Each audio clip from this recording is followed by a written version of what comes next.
Okay, I just stepped in the water, as you can see down here. The water is not cold.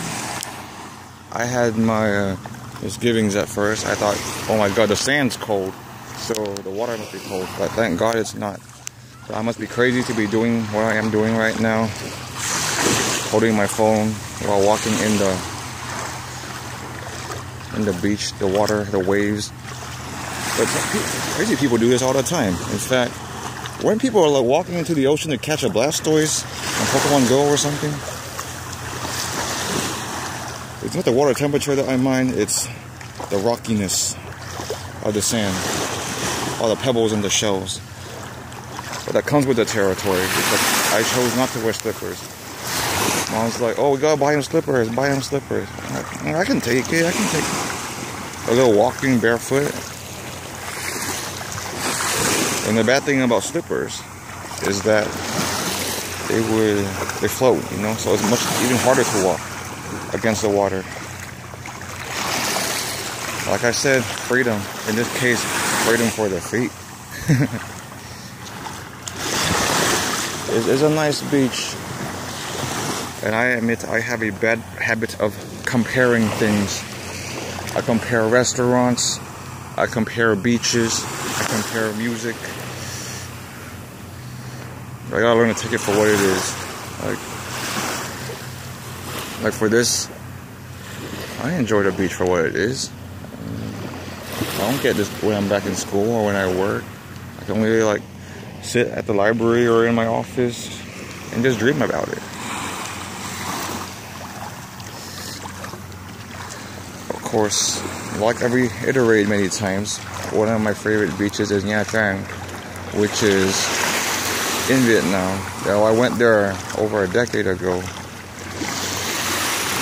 It's one of the best beaches because I guess since it was for tourists, it was empty like this one. But the sand was white and very soft, and the water was very clear and very warm too. About the same temperature as this.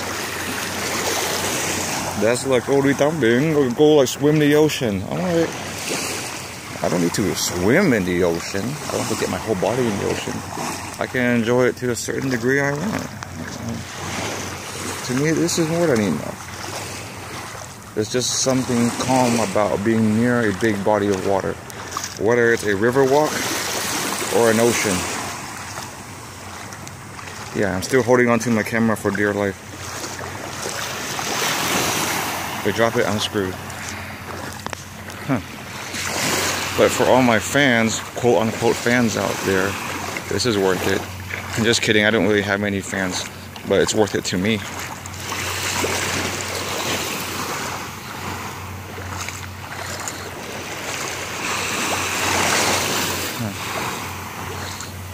But yeah, I gotta learn to stop comparing things. I talk to somebody and they say, oh, you're so judgmental.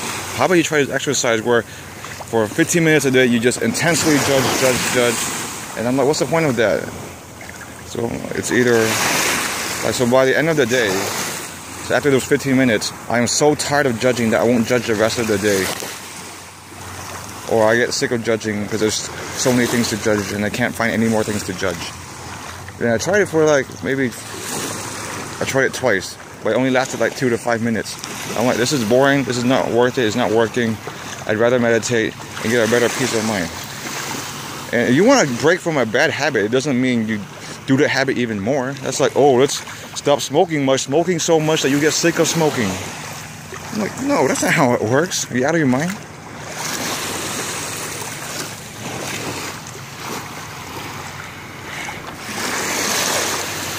Yeah, as you, I realize as you grow up, you have more experiences, so you have more things to compare to. But why compare? You know? Some things are apples and oranges. You can't really compare them.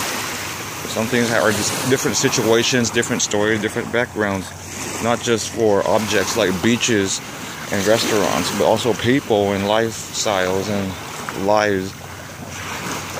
So it starts with acknowledgement of the problem. And acknowledging the problem. And now I just gotta work on it and take the steps to fix it, I suppose. Yeah, because I've been reading this man's autobiography. I won't name names because it might get a bit, we might get into a contentious debate if I do name names. But you probably know who I'm talking about. And he has very idealistic ideas. And when I'm reading those ideas, I'm like, wow, this makes sense. This would work. Why don't we do this already? But we won't work because that's the way like the system is now, blah, blah, blah. But then I realized it starts with a dream. It starts with an idea. It starts with a revolution with Nervo, Ummet Ozcan, and Rehab. But yeah, it's just based on research and logic and morals and critical thinking, he came up with those ideas. And though he's old, he can still influence, he can still enact those ideas, at least introduce them, get other people thinking about it. That's why he wrote the book. That's why he voices his opinion. And while the media just makes fun of him all the time, they don't look at the big picture. They don't look at the entire soundbite. They just cut off what seems relevant, like what they deem relevant or convenient or funny to their agenda. But like I said, it starts with an idea. So this is Beach Talk.